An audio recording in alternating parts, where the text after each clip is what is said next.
ಸಮತೋಲನದ ಸಂಕೇತವಾದ ತುಲಾರಾಶಿಯವರೇ, 2026 ಬರ್ತಿದೆ ಅಲ್ವೇ? ಅದಕ್ಕೂ ಮುಂಚೆ ಈ 45 ದಿನಗಳಲ್ಲಿ ನೀವು ಹೇಗೆ ತಯಾರಿ ಮಾಡಿಕೊಳ್ಬೇಕು, ಯಾವ ವಿಚಾರಗಳಲ್ಲಿ ಮನಸ್ಸು ಸ್ಥಿರಪಡಿಸಬೇಕು, ನಿಮಗೆ ಈ ವರ್ಷ ಯಾಕೆ ಅಷ್ಟು ಗೊಂದಲಗಳು ಎದುರಾದವು, ಏಕೆ ಜನರ ಮಾತುಗಳು ನಿಮ್ಮ ಮನಸ್ಸು ತಲ್ಲಣಗೊಳಿಸಿತು, ಯಾವ ನಿರ್ಧಾರಗಳು ಸರಿಯಾದವು, ಯಾವುವು ತಪ್ಪಾದವು, ಎಲ್ಲದರಿಗೂ ಉತ್ತರ ಈ ವಿಡಿಯೋದಲ್ಲಿ ನಿಮಗೆ ಸ್ಪಷ್ಟವಾಗಿ ಸಿಗುತ್ತದೆ. ವಿಡಿಯೋ ಪ್ರಾರಂಭ ಮಾಡುವ ಮೊದಲು ನಿಮ್ಮ ರಾಶಿಯ ಅಧಿಪತಿಯಾದ ಶುಕ್ರನು ಮತ್ತು ನಿಮ್ಮ ಅದೃಷ್ಟ ದೇವತೆಯಾದ ಮಹಾಲಕ್ಷ್ಮೀ ದೇವಿಯ ಹೆಸರನ್ನು ಕಮೆಂಟ್ ಮಾಡುವುದರ ಮೂಲಕ ಈ ಶಾಂತಿಯ ಪಯಣವನ್ನು ಪ್ರಾರಂಭಿಸೋಣ ಬನ್ನಿ. ನೀವು ತುಲಾರಾಶಿಗೆ ಸೇರಿದವರು. ನಿಮ್ಮ ತತ್ವ ಸಮತೋಲನ ಮತ್ತು ಸೌಂದರ್ಯ. ನೀವು ಯಾವಾಗಲೂ ಶಾಂತಿ, ನ್ಯಾಯ ಮತ್ತು ಸೌಹಾರ್ದತೆಯ ಮಾರ್ಗವನ್ನು ಹುಡುಕುವವರು. ಜೀವನದ ಪ್ರತಿಯೊಂದು ಸಂಗತಿಯಲ್ಲಿ ಸಮಾನತೆಯ ಬಯಕೆಯು ನಿಮ್ಮಲ್ಲಿ ತುಂಬಿರುತ್ತದೆ. ನಿಮ್ಮ ಹೃದಯ ಮೃದುವಾದರೂ ಬುದ್ಧಿ ಅತ್ಯಂತ ತೀಕ್ಷ್ಣ. ನೀವು ಯಾರಿಗೂ ನೋವಾಗದಂತೆ ಮಾತನಾಡುವ ಗುಣ ಹೊಂದಿರುವಿರಿ. ಈ ಕಾರಣದಿಂದ ಎಲ್ಲರೂ ನಿಮಗೆ ಹತ್ತಿರವಾಗಿರುತ್ತಾರೆ. ಆದರೆ 2025ರಲ್ಲಿ ನೀವು ಅರಿತದ್ದೇನೆಂದರೆ, ಎಲ್ಲರಿಗೂ ತೃಪ್ತಿಪಡಿಸಲು ಪ್ರಯತ್ನಿಸಿದರೆ ನಿಮ್ಮ ಆತ್ಮ ಶಾಂತವಾಗುವುದಿಲ್ಲ. ಈ ವರ್ಷವು ನಿಮಗೆ ಒಂದು ಆಳವಾದ ಪಾಠ ಕಲಿಸಿದೆ. ಅಂದರೆ ಸಮತೋಲನ ಅಂದರೆ ಇತರರಿಗಷ್ಟೇ ಅಲ್ಲ, ಸ್ವಂತ ಮನಸ್ಸಿಗೂ ನ್ಯಾಯ ನೀಡುವುದು. 2025ರಲ್ಲಿ ಕೆಲವರಿಗೆ ಕೆಲಸದ ಸ್ಥಳದಲ್ಲಿ ವಿಳಂಬ, ಗೊಂದಲಗಳು ಅಥವಾ ಅತಿಯಾದ ನಿರೀಕ್ಷೆಯಿಂದ ಉಂಟಾದ ನಿರಾಸೆಗಳು ಕಂಡುಬಂದಿರಬಹುದು. ಕೆಲವು ಸಂದರ್ಭಗಳಲ್ಲಿ ನೀವು ಮಾಡಿದ ಪ್ರಯತ್ನಕ್ಕೆ ತಕ್ಷಣದ ಫಲ ದೊರಕಿರಲಿಲ್ಲ. ಆದರೆ ಇದರ ಹಿಂದೆ ಒಂದು ಆಳವಾದ ಉದ್ದೇಶ ಇತ್ತು: ನಿಮ್ಮ ತಾಳ್ಮೆ ಮತ್ತು ತೀರ್ಮಾನ ಶಕ್ತಿಯನ್ನು ಪರೀಕ್ಷಿಸುವುದು. ಕೆಲವರಿಗೆ ಸಂಬಂಧಗಳಲ್ಲಿ ದೂರತೆ ಉಂಟಾಗಿದೆ. ಕೆಲವು ಹಳೆಯ ಸ್ನೇಹಗಳು ಮುರಿದಿರಬಹುದು. ಆದರೆ ಅದರಿಂದ ನೀವು ನಿಷ್ಠೆಯ ಅರ್ಥವನ್ನು ಆಳವಾಗಿ ಅರ್ಥ ಮಾಡಿಕೊಂಡಿದ್ದೀರಿ. ಪ್ರೀತಿ ಅಂದರೆ ಹಿಡಿದುಕೊಳ್ಳುವುದಲ್ಲ, ಅರ್ಥ ಮಾಡಿಕೊಳ್ಳುವುದೆಂದು ಈ ವರ್ಷ ನಿಮಗೆ ಗೊತ್ತಾಗಿದೆ. ವೃತ್ತಿ ಜೀವನದ ದೃಷ್ಟಿಯಿಂದ 2025 ನಿಧಾನವಾಗಿ ಸಾಗಿದರೂ ಅದರಲ್ಲಿ ಬಿತ್ತಿದ ಬೀಜಗಳು ಮುಂದಿನ ವರ್ಷ ಫಲ ನೀಡಲಿವೆ. ನೀವೀಗ ಸ್ಪಷ್ಟವಾಗಿ ಅರಿತಿರುವಿರಿ, ಸಮಯ ಸಿಕ್ಕಾಗ ಮಾತ್ರ ಕ್ರಮ ಸರಿಯಾಗಿ ನಡೆಯುತ್ತದೆ. ಈ ಅರಿವೇ ಮುಂದಿನ ಬೆಳವಣಿಗೆಯ ಆಧಾರ. ಆರ್ಥಿಕ ವಿಷಯಗಳಲ್ಲಿ ಮೊದಲಾರ್ಧದಲ್ಲಿ ಒತ್ತಡ ಇದ್ದರೂ ಕೊನೆ ಭಾಗದಲ್ಲಿ ನಿಧಾನವಾಗಿ ಸಮತೋಲನ ತರುವ ಶಕ್ತಿ ನಿಮ್ಮದಿ ಬೆಳೆದಿದೆ. ನೀವೀಗ ಖರ್ಚು ಮತ್ತು ಆದಾಯದ ನಡುವಿನ ಸರಿಯಾದ ಮಿತಿಯನ್ನು ಕಲಿತಿದ್ದೀರಿ. ಕುಟುಂಬದ ವಿಷಯದಲ್ಲಿ ಕೆಲವು ಬಿಕ್ಕಟ್ಟುಗಳುಂಟಾದರೂ ನಿಮ್ಮ ಶಾಂತ ಸ್ವಭಾವವೇ ಎಲ್ಲವನ್ನು ನಿಧಾನವಾಗಿ ಸರಿಪಡಿಸಿದೆ. ನಿಮ್ಮ ಧೈರ್ಯತೆ ಮತ್ತು ವಿನಯವೇ ನಿಮ್ಮ ಶಕ್ತಿ. ನಿಮ್ಮ ನಗು ಬಿಕ್ಕಟ್ಟನ್ನು ಸಹ ಸವರಿಸುತ್ತದೆ. ಆರೋಗ್ಯದ ವಿಷಯದಲ್ಲಿ ಈ ವರ್ಷ ಮಾನಸಿಕ ಒತ್ತಡಗಳು ಹೆಚ್ಚಾಗಿದ್ದರೂ ಪ್ರಕೃತಿಯೊಡನೆ ಕಳೆಯುವ ಸಮಯ, ಸಂಗೀತ, ಧ್ಯಾನ ಇವುಗಳು ನಿಮಗೆ ಶಾಂತಿಯನ್ನು ಕೊಟ್ಟಿವೆ. ನಿಮ್ಮ ಮನಸ್ಸಿಗೆ ಶಾಂತಿ ಸಿಕ್ಕಾಗ ದೇಹವೂ ಚೈತನ್ಯಪೂರ್ಣವಾಗುತ್ತದೆ ಎಂಬುದನ್ನು ನೀವು ಅನುಭವಿಸಿದ್ದೀರಿ. 2025 ವರ್ಷವು ನಿಮಗೆ ತಾಳ್ಮೆ, ಸ್ಪಷ್ಟತೆ ಮತ್ತು ಆತ್ಮವಿಶ್ವಾಸದ ಪಾಠ ಕಲಿಸಿದೆ. ಈಗ ನೀವು ಹಿಂದೆಗಿಂತ ಹೆಚ್ಚು ಶಾಂತ, ಹೆಚ್ಚು ವಿವೇಕಿಯು. ನಿಮಗೀಗ ತಿಳಿದಿದೆ, ಮೌನದಲ್ಲೂ ಶಕ್ತಿ ಇದೆ, ಶಾಂತಿಯಲ್ಲೂ ಉತ್ತರ ಇದೆ. ಈ ವರ್ಷ ನಿಮ್ಮೊಳಗಿನ ನಿಜವಾದ ತುಲಾಶಕ್ತಿ ಹೊರಬಂದಿದೆ. ಅದು ನ್ಯಾಯ, ಪ್ರೀತಿ ಮತ್ತು ಶಾಂತಿಯ ಸಂಯೋಜನ. ಮುಂದಿನ ವರ್ಷ ನೀವು ಈ ಶಕ್ತಿಯಿಂದ ಹೊಸ ಗುರಿ ಮುಟ್ಟುವಿರಿ. ನಿಮ್ಮ ಮಾತುಗಳು ಪ್ರೇರಣೆ ನೀಡುವು, ನಿಮ್ಮ ನಡವಳಿಕೆ ಗೌರವ ತರುವುದು ಖಚಿತ. ಎಸ್, ನೀವು ತುಲಾರಾಶಿಯವರು, ಶಾಂತಿಯ ಹುಡುಗರು, ನ್ಯಾಯದ ಕಾವಲುಗಾರರು, ಸೌಂದರ್ಯದ ಆರಾಧಕರು. ನಿಮ್ಮ ಸಮತೋಲನವೇ ನಿಮ್ಮ ನಿಜವಾದ ಬಲ. ಮುಂದಿನ ವರ್ಷ ನಿಮ್ಮ ಜೀವನದಲ್ಲಿ ಹೊಸ ಬೆಳಕು, ಹೊಸ ಶಾಂತಿ ಮತ್ತು ಹೊಸ ಪ್ರಾರಂಭ ತರುತ್ತದೆ. ತುಲಾರಾಶಿಯವರೇ, ಸಮತೋಲನ, ಸೌಂದರ್ಯ, ನ್ಯಾಯಬುದ್ಧಿ ಇವೇ ನಿಮ್ಮ ನಿಜವಾದ ಆಭರಣಗಳು.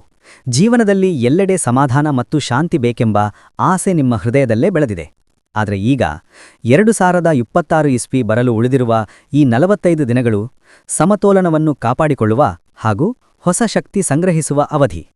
ನಿಮ್ಮ ಅಧಿಪತಿ ಶುಕ್ರದೇವರ ಕೃಪೆಗಾಗಿ ಓಂ ಶುಕ್ರಾಯ ನಮಃ ಎಂದು ಕಮೆಂಟ್ನಲ್ಲಿ ಬರೆಯಿರಿ. ಅವರ ಕೃಪೆಯಿಂದ ಈ ಪವಿತ್ರ ಸಮಯದ ಆರಂಭ ಶುಭವಾಗಲಿ. ಗ್ರಹಚಲನೆಗಳ ಪ್ರಭಾವ. ಈ ಅವಧಿಯಲ್ಲಿ ಶುಕ್ರನು ಧನುರಾಶಿಯಲ್ಲಿ ಚಲಿಸುತ್ತಾನೆ. ಇದು ನಿಮ್ಮ ವೈಯಕ್ತಿಕ ಆಕರ್ಷಣೆ, ಸೃಜನಾತ್ಮಕತೆ ಮತ್ತು ಸಾಮಾಜಿಕ ವಲಯದಲ್ಲಿ ಹೊಸ ಪ್ರಕಾಶ ತರಲಿದೆ.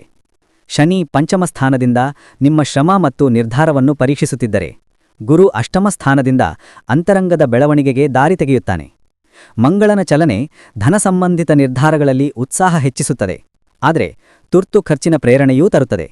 ಬುಧನ ಚಲನೆ ಸಂವಹನದಲ್ಲಿ ಸ್ಪಷ್ಟತೆ ನೀಡುತ್ತದೆ, ಆದರೆ ಚಂದ್ರನ ಏರಿಳಿತಗಳು ಕೆಲವೊಮ್ಮೆ ಮನಸ್ಸನ್ನು ಅಶಾಂತಗೊಳಿಸಬಹುದು. ಮೊದಲ ಎಚ್ಚರಿಕೆ: ಅತಿಯಾದ ಸಂತೋಷದ ಖರ್ಚು ತಪ್ಪಿಸಿ. ಶುಕ್ರನ ಪ್ರಭಾವದಿಂದ ಸೌಂದರ್ಯ, ಬಟ್ಟೆ ಅಥವಾ ಹೊಸ ವಸ್ತುಗಳತ್ತ ಆಕರ್ಷಣೆ ಹೆಚ್ಚಬಹುದು. ಆದರೆ ಶನಿಯ ನಿಧಾನ ಚಲನೆ ಆರ್ಥಿಕ ತಾಳ್ಮೆಯನ್ನು ಪರೀಕ್ಷಿಸುತ್ತದೆ. ಖರ್ಚಿನ ಮೊದಲು 2 ಬಾರಿ ಯೋಚಿಸಿ. ಎರಡನೇ ಎಚ್ಚರಿಕೆ: ಸಂಬಂಧಗಳಲ್ಲಿ ಸಮತೋಲನ ಕಾಪಾಡಿಕೊಳ್ಳಿ. ಗುರು ಅಷ್ಟಮ ಸ್ಥಾನದಲ್ಲಿರುವುದರಿಂದ ಭಾವನೆಗಳು ಆಳವಾಗುತ್ತವೆ. ನಿಮ್ಮ ಮಾತುಗಳು ಕೆಲವೊಮ್ಮೆ ಅತಿಯಾಗಿ ಸತ್ಯವಾಗಬಹುದು, ಅದು ಇತರರ ಮನಸ್ಸಿಗೆ ಕಟುವಾಗಬಹುದು. ಮಾತಿನ ಶಕ್ತಿ ನಿಮ್ಮ ಹತ್ತಿರದಲ್ಲೇ ಇದೆ, ಅದನ್ನು ಶಾಂತಿಯುತವಾಗಿ ಬಳಸಿ. 3ನೇ ಎಚ್ಚರಿಕೆ, ನಿರ್ಧಾರಗಳಲ್ಲಿ ಗೊಂದಲ ಮೂಡಬಹುದು. ಬುಧನ ಚಲನೆಯಿಂದ ಅನೇಕ ಆಯ್ಕೆಗಳು ಎದುರಾಗುತ್ತವೆ. ಯಾವುದನ್ನು ಆರಿಸಬೇಕು ಎಂಬ ಸಂಶಯ ಮೂಡಬಹುದು. ಈ ಸಮಯದಲ್ಲಿ ತೀರ್ಮಾನ ಮಾಡಲು ಗುರುವಾರದ ದಿನ ಧ್ಯಾನ ಮಾಡಿ, ಉತ್ತರ ಸ್ಪಷ್ಟವಾಗುತ್ತದೆ. ಕಾರ್ಯಕ್ಷೇತ್ರದಲ್ಲಿ ಶನಿ ಮತ್ತು ಗುರುನ ಪ್ರಭಾವದಿಂದ ಕೆಲಸದ ಶಿಸ್ತಿನ ಪರೀಕ್ಷೆ ನಡೆಯುತ್ತದೆ. ಹಳೆಯ ಯೋಜನೆಗಳು ಪುನಃ ಪ್ರಾರಂಭವಾಗುವ ಸಾಧ್ಯತೆಯಿದೆ. ನಿಮ್ಮ ತಾಳ್ಮೆ ಮತ್ತು ಸಂಯಮದಿಂದ ಹಿರಿಯರು ಮೆಚ್ಚುಗೆ ನೀಡುತ್ತಾರೆ. ಹೊಸ ಪಾಲುದಾರಿಕೆಗಳು ಅಥವಾ ಸಹಯೋಗಗಳು ಮೂಡಿಬರುವುದು ಸಾಧ್ಯ. ಆದರೆ ಕಾಗದದ ವಿಚಾರಗಳಲ್ಲಿ ಎಚ್ಚರಿಕೆ ಅಗತ್ಯ. ಬುಧನ ಚಲನೆಯಿಂದ ಸಂವಹನದ ಪ್ರಭಾವ ಬಲವಾಗುತ್ತದೆ. ನೀವು ಹೇಳಿದ ಮಾತುಗಳು ಕಾರ್ಯಕ್ಷೇತ್ರದ ದಿಕ್ಕನ್ನು ಬದಲಾಯಿಸಬಹುದು. ಅದನ್ನು ಜಾಣತನದಿಂದ ಬಳಸಿ. ಹಣಕಾಸು ಶನಿಯ ನಿಧಾನ ಚಲನೆಯಿಂದ ಹಣದ ಹರಿವು ನಿಧಾನವಾಗಿದ್ದರೂ ಸ್ಥಿರವಾಗಿರುತ್ತದೆ. ಶುಕ್ರನ ಕೃಪೆಯಿಂದ ಅಪ್ರತೀಕ್ಷಿತ ಲಾಭ ಅಥವಾ ಉಡುಗೊರೆ ದೊರೆಯಬಹುದು. ಹೂಡಿಕೆ ಮಾಡಲು ಆಕರ್ಷಣೆ ಹೆಚ್ಚಾದರೂ ಗುರುನ ಸ್ಥಾನದಿಂದ ವಿಳಂಬ ಉಂಟಾಗಬಹುದು. ತಾಳ್ಮೆ ಇರಲಿ. 2026 ಇಸ್ವಿ ಪ್ರಾರಂಭದ ವೇಳೆಗೆ ಈ ತಾಳ್ಮೆಯ ಫಲ ಸಿಗುತ್ತದೆ. ರತಕುತಿಪ್ಪಾವ ಶುಕ್ರನ ಚಲನೆಯಿಂದ ಪ್ರೀತಿಯ ವಿಷಯಗಳಲ್ಲಿ ಉತ್ಸಾಹ ಹೆಚ್ಚಾಗುತ್ತದೆ. ಆದರೆ ಚಂದ್ರ ಮತ್ತು ಮಂಗಳದ ಪ್ರಭಾವದಿಂದ ಭಾವನಾತ್ಮಕ ಅಸ್ಥಿರತೆ ಕಾಣಬಹುದು. ಪ್ರೀತಿಯವರು ನಿಮ್ಮ ಮಾತುಗಳಲ್ಲೇ ಶಾಂತಿ ಹುಡುಕುತ್ತಾರೆ. ಹೀಗಾಗಿ ಶಬ್ದದಲ್ಲಿ ಸಿಹಿತನ ಇರಲಿ. ಕುಟುಂಬದಲ್ಲಿ ಹೊಸ ವಿಚಾರಗಳು ಬೆಳೆಯುತ್ತವೆ. ಅವುಗಳಲ್ಲಿ ಸಹನಶೀಲತೆ ಕಾಪಾಡಿ. ಶಾಂತಿಯೇ ನಿಮ್ಮ ಉತ್ತಮ ಆಯುಧ.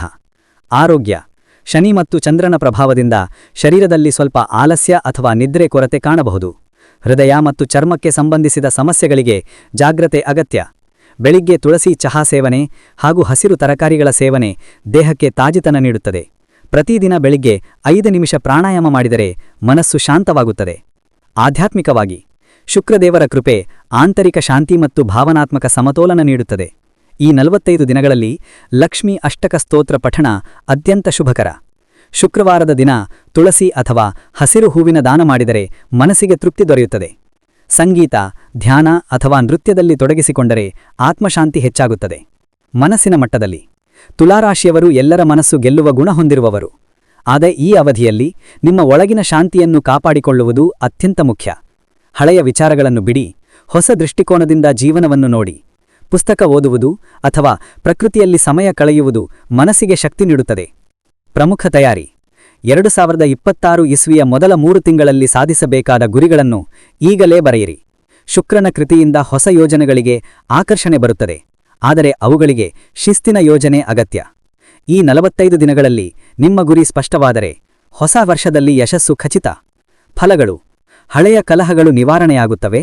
ಹಣಕಾಸಿನಲ್ಲಿ ಸ್ಥಿರತೆ ಬರುತ್ತದೆ. ಮನಸ್ಸು ಹಗುರವಾಗುತ್ತದೆ. ಕುಟುಂಬದಲ್ಲಿ ಸಂತೋಷ ಹೆಚ್ಚಾಗುತ್ತದೆ. 2026 ಇಸ್ವಿ ಪ್ರಾರಂಭದ ವೇಳೆಗೆ ನೀವು ಮಾಡಿದ ತಯಾರಿ ಫಲ ನೀಡುತ್ತದೆ. ನಿಮ್ಮ ಸಮತೋಲನ, ಶಾಂತಿ ಮತ್ತು ಸೌಂದರ್ಯ ಜೀವನದಲ್ಲಿ ಹೊಸ ಅಧ್ಯಾಯ ತೆರೆದಿಡುತ್ತದೆ. ತುಲಾರಾಶಿಯವರೇ, ನಿಮ್ಮ ಬಲ ಸಮತೋಲನದಲ್ಲಿದೆ. ನಿಮ್ಮ ಶಕ್ತಿ ಶಾಂತಿಯಲ್ಲಿದೆ. ಈ 45 ದಿನಗಳಲ್ಲಿ ವಿವೇಕ, ತಾಳ್ಮೆ ಮತ್ತು ಪ್ರೀತಿ ಇವುಗಳ ಮೂಲಕ ಮುಂದಿನ ವರ್ಷವನ್ನು ಸ್ವಾಗತಿಸಿದರೆ ನಿಮ್ಮ ಜೀವನದಲ್ಲಿ ಯಶಸ್ಸು ಖಚಿತ. ವಿಡಿಯೋ ಇಷ್ಟವಾದರೆ ಲೈಕ್ ಮಾಡಿ, ಶೇರ್ ಮಾಡಿ, ನಮ್ಮ ಚಾನೆಲ್ ಸಬ್ಸ್ಕ್ರೈಬ್ ಮಾಡಿಕೊಳ್ಳಿ. ನಿಮ್ಮ ಅಮೂಲ್ಯ ಅಭಿಪ್ರಾಯ ಕಮೆಂಟ್ ಮೂಲಕ ತಿಳಿಸಿ. ಜ್ಯೋತಿಷ್ಯಕ್ಕೆ ಸಂಬಂಧಿಸಿದ ಎಲ್ಲ ಮಾಹಿತಿಗಳು ನಮ್ಮ ಚಾನೆಲ್ನಲ್ಲಿ ಲಭ್ಯವಿರುತ್ತವೆ. ನಿಮ್ಮ ಜಾತಕ ಗೊತ್ತಿಲ್ಲದೆ ಜೀವನದ ಚಿಂತೆ ಮಾಡ್ತಾ ಇದ್ದೀರಾ? ಅನೇಕ ಜ್ಯೋತಿಷರಲ್ಲಿ ಕೇಳಿ ಹಣ ನೆಮ್ಮದಿ ಕಳೆದುಕೊಂಡಿದ್ದೀರಾ? ಚಿಂತೆ ಬಿಡಿ. ನಿಮ್ಮ ಮುಂದಿನ ಜೀವನದ ಬಗ್ಗೆ ನೀವೇ ತಿಳಿದುಕೊಳ್ಳುವ ಸುವರ್ಣಾವಕಾಶ. ಕೇವಲ 499 ರೂಪಾಯಿಗೆ ನಿಮ್ಮ ಸಂಪೂರ್ಣ ಜನ್ಮ ಜಾತಕ ನಿಮ್ಮ ಕೈಯಲ್ಲಿ. ಈ ಜಾತಕದಲ್ಲಿ ನಿಮ್ಮ ವಿದ್ಯಾಭ್ಯಾಸದ ಬಗ್ಗೆ, ಉದ್ಯೋಗ, ಮದುವೆ, ಹಣಕಾಸಿನ ಸಮಸ್ಯೆಗಳ ಬಗ್ಗೆ, ಆಸ್ತಿ ವಿಚಾರಗಳ ಬಗ್ಗೆ, ಆರೋಗ್ಯ ಸಮಸ್ಯೆಗಳ ಬಗ್ಗೆ, ದಾಂಪತ್ಯ ಕಲಹಗಳ ಬಗ್ಗೆ, ನಿಮಗಿರುವ ತೊಂದರೆಗಳೇನು, ಅದಕ್ಕೆ ಪರಿಹಾರಗಳೇನು, ಜಾತಕದಲ್ಲಿ ಯಾವ ಯಾವ ಯೋಗಗಳಿದೆ, ನಿಮಗಿರುವ ದೋಷಗಳಿಗೆ ಪರಿಹಾರಗಳೇನು ಎನ್ನುವಂತಹ ಸಮಗ್ರ ಮಾಹಿತಿ ಈ ನಿಮ್ಮ ಜನ್ಮ ಜಾತಕದಲ್ಲಿರುತ್ತದೆ. ಈ ಜಾತಕ ನಿಮಗೆ ಅರ್ಥವಾಗುವಂತಹ ರೀತಿಯಲ್ಲಿ ನಿಮ್ಮದೇ ಭಾಷೆಯಲ್ಲಿ ಪಡೆಯಬಹುದು. ಈ ಜಾತಕ 80 ರಿಂದ 90 ಪುಟಗಳು ಹೊಂದಿರುತ್ತವೆ. ಕೇವಲ 15 ನಿಮಿಷಗಳಲ್ಲಿ ನಿಮ್ಮ ವಾಟ್ಸ್ಆಪ್ ಸಂಖ್ಯೆಗೆ PDF ಫೈಲ್ ನ ಮೂಲಕ ಕಳುಹಿಸಲಾಗುತ್ತದೆ. ಈಗಲೇ ನಿಮ್ಮ ಜನ್ಮ ಜಾತಕವನ್ನ ಪಡೆಯಲು ಹಾಗೂ ಗುರುಜಿಯವರ ಸಲಹೆಗಳನ್ನ ಪಡೆಯಲು ನಮ್ಮ ವಾಟ್ಸ್ಆಪ್ ಸಂಖ್ಯೆಗೆ ಜಾತಕ ಎಂದು ಮೆಸೇಜ್ ಮಾಡಿ ನಿಮ್ಮ ಭವಿಷ್ಯದ ಕನ್ನಡಿಯನ್ನ ಪಡೆದುಕೊಳ್ಳಿ. ಕೇವಲ 499 ರೂಪಾಯಿಗೆ ನಿಮ್ಮ ಸಂಪೂರ್ಣ ಜನ್ಮ ಜಾತಕ ನಿಮ್ಮ ಕೈಯಲ್ಲಿ.